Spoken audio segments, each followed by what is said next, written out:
Hay errores que cometemos normalmente nosotros, los ciudadanos del común, y es pretender con la tarjeta de crédito ir y pedir un avance para pagar algo.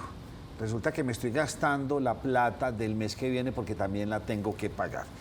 Y esto es lo que pasó con la DIAN en el día de ayer, José, ¿sí o no? Sacaron con el decreto del Ministerio de Hacienda. Contextualísime rápidamente para que nuestro invitado nos cuente. Nacho, mire, hay un decreto del Gobierno de Hacienda, el decreto 0572, que permite anticipar el pago de unos impuestos. El invitado de hoy lo tenemos para que nos explique qué es lo que se decreta y cómo perjudica eso las finanzas a futuro del Estado. El ministro de Hacienda y rector en la actualidad de la Universidad EIA, bienvenido a la primera mesa de opinión de Antioquia. José Manuel, ¿cómo se encuentra? Bien, Nacho, un saludo muy especial a usted. Qué grato estar con ustedes el día de hoy y poder compartir a quien nos cogió la noche. Bueno, explíquenos usted que conoce tanto de finanzas y que estuvo en esa cartera. ¿Esto qué impactos puede tener? ¿Esto está bien? ¿Esto está mal? ¿Esto es contraproducente para las finanzas del país el año entrante? ¿Cómo entender esto? Y Nacho, en principio, ¿qué fue lo que hicieron? Y si eso es reversible o ya eso es irreversible. Yo creo que, me parece, José, que la pregunta es muy pertinente de entrada. ¿Qué pasó? Pues pasó un poco lo que ustedes estaban describiendo, que el gobierno nacional toma la decisión de aumentar la retención en la fuente del impuesto de renta del año 2026 para ser pagado en 2025. Como usted pone el ejemplo de la tarjeta de crédito, es magnífico, porque usted lo que está haciendo es aumentando el gasto de la tarjeta de crédito que va a tener que pagar después, más adelante. Aquí el problema es que quien tiene que pagar después eso seguramente será el gobierno entrante.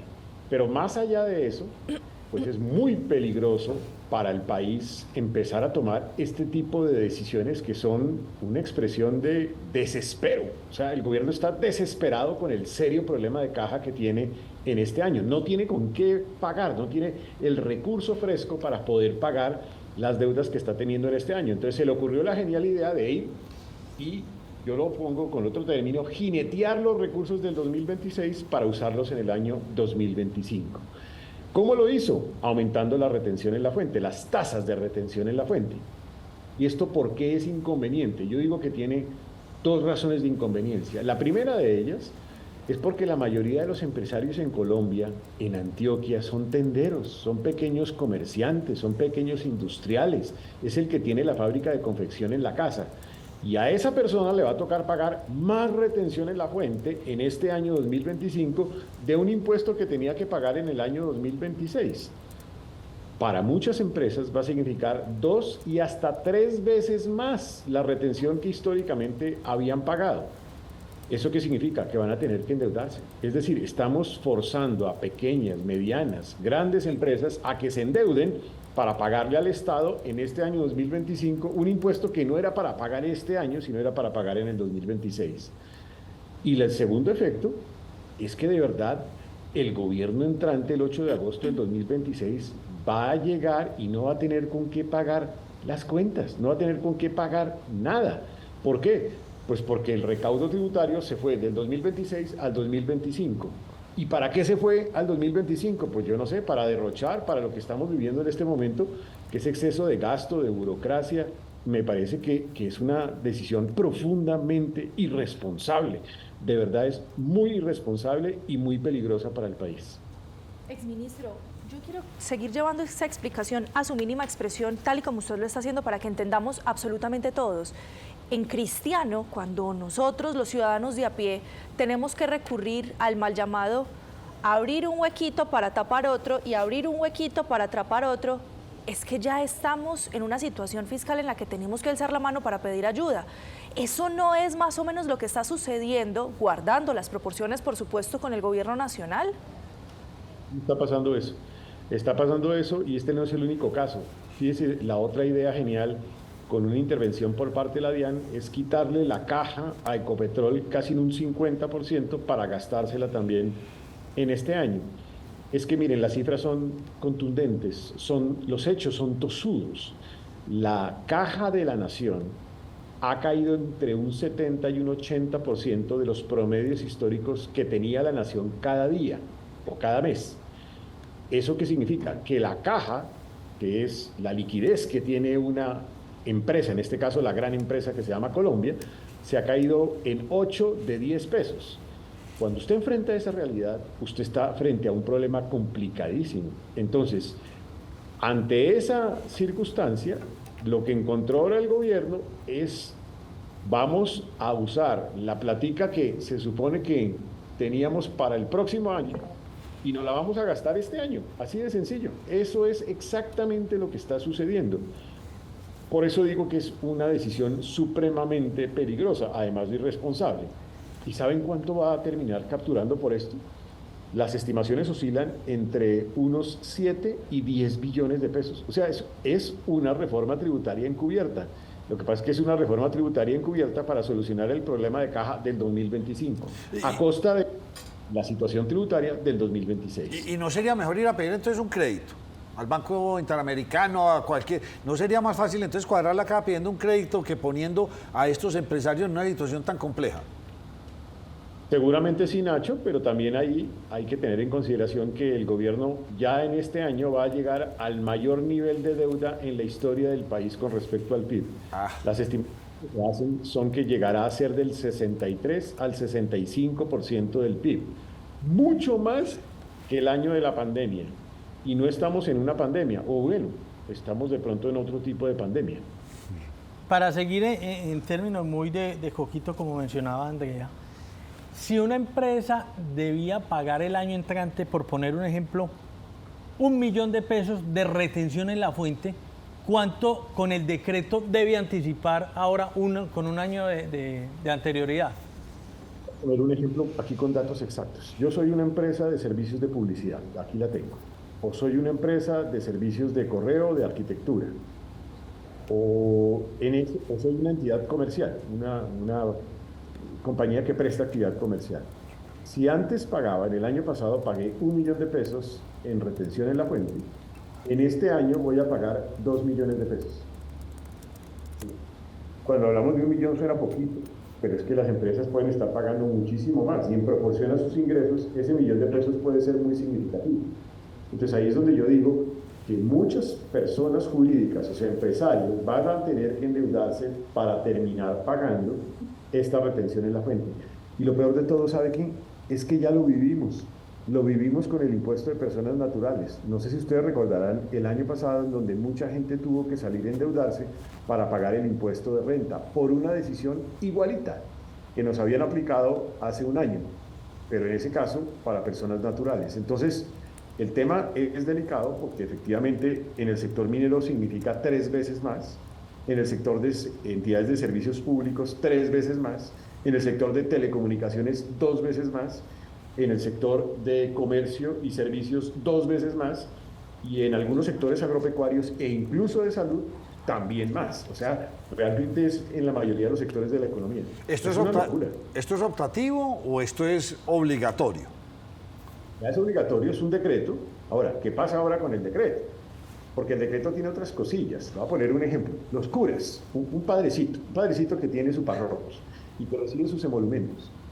Resulta que dentro del decreto también se contempla que se bajen las bases. Entonces el padrecito, cuando recibía 1,5 millones, pagaba el anticipo.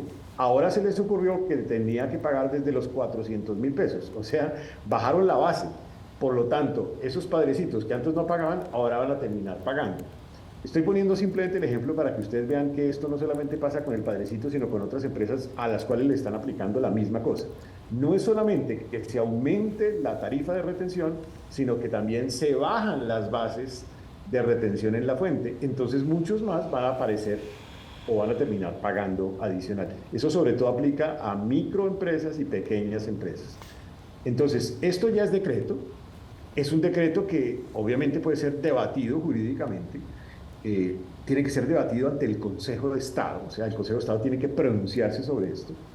Es cierto que legalmente el gobierno puede hacer y tomar esa decisión. Lo que pasa es que todos los gobiernos tenían muchísimo cuidado en estas decisiones porque sabían que afectaban el sector productivo, pero el gobierno pues seguramente va a ser demandado el decreto ante el Consejo de Estado, pero mientras tanto tiene sustento legal.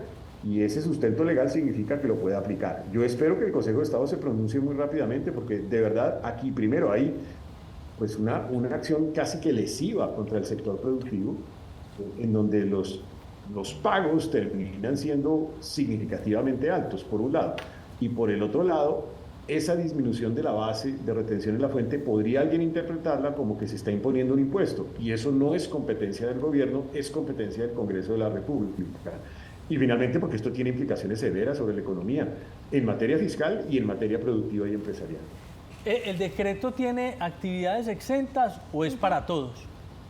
No, porque este es un decreto que aplica a todas las actividades que históricamente han pagado impuestos de renta. Entonces, todos aquellos que pagamos como empresas impuestos de renta, pues entramos dentro del decreto. Lo que cambia el decreto es la tarifa de retención en la fuente. Entonces, dependiendo de los sectores, cambian más o cambian menos. Y yo le iba a preguntar exactamente eso, ¿a qué sectores iba a afectar más? ¿Cuáles eran los que se iban a ver impactados de una forma más significativa a raíz de este decreto? Un sector que es muy de Antioquia, el sector minero, los sectores de servicios públicos, también muy sector de Antioquia, los sectores de telecomunicaciones, los sectores de servicios, los sectores de comercio y algunos sectores industriales. Más. Exministro y rector, esto pone una situación muy compleja en caso de que no se tumbe para el próximo gobierno. El que entre el año entrante entrará en una situación financiera complicada. Esto cambia el panorama de las finanzas de Colombia, que han sido tradicionalmente muy sanas. Mire, yo le voy a decir el escenario con este decreto al que vamos a llegar el 7 de agosto del 2026.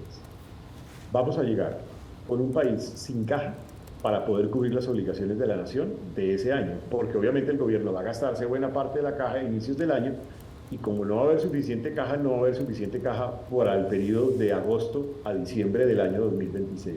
Punto número 1. En ese momento, Colombia va a tener un déficit fiscal que algunos ya están estimando entre 6,8 y 7,5% del PIB. O sea, incluso podría llegar a ser tan alto como el del año de la pandemia. Tercero, vamos a tener el mayor nivel de deuda pública en la historia de Colombia, cerca del 63 al 65% del PIB. Vamos a tener también un escenario de incumplimiento de regla fiscal, porque claramente, pues en ese momento la regla fiscal estará absolutamente desbordada con toda seguridad. Y además de eso, vamos a tener este problemita de que no va a haber la caja suficiente para cubrir las obligaciones de la nación. ¿Sabe qué va a tocar hacer? Y de pronto usted lo puede grabar y que quede esto registrado para ese 8 de agosto del 2026. Muy seguramente el gobierno entrante va a tener que decretar una emergencia económica, porque cuando no hay plata con que cubrir las obligaciones de la nación, pues no hay alternativa distinta a decretar una emergencia económica y echar de todos los lados para ver cómo se soluciona ese problema fiscal en ese año. Es de enormes proporciones, no es un tema menor.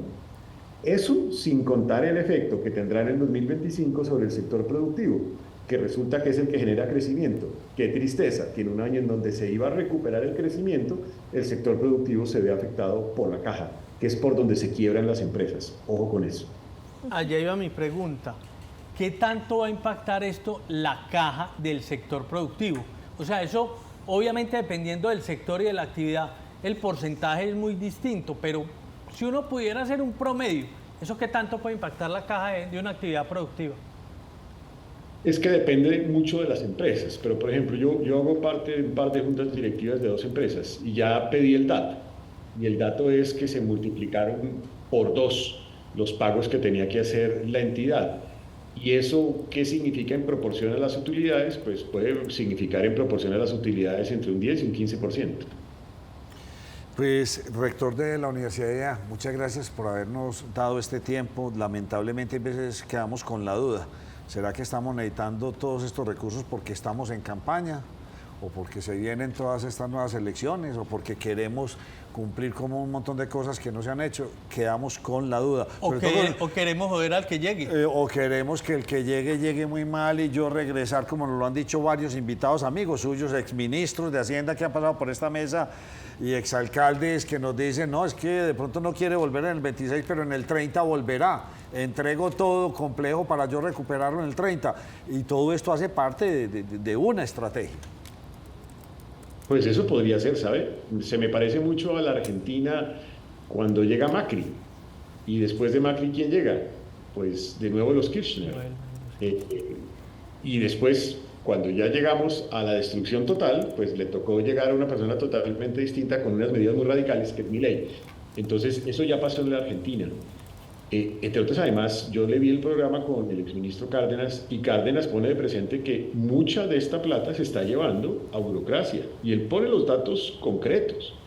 Y los datos concretos significa más de 370.000 burócratas, corbatas en el sector público, con pues, un costo significativo en billones de pesos. Pero el dato más contundente es, mire, el promedio entre 2016 y 2022 de funcionarios públicos, comparado con el de 2023 a 2025, pues este último ha crecido casi 10 veces.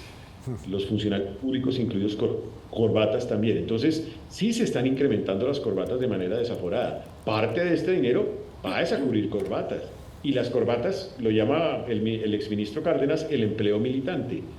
¿Militante de qué? Pues de campaña. Quedamos pensando. Vienen nubarrones fuertes para la economía colombiana. Doctor José Manuel Restrepo, gracias por habernos acompañado.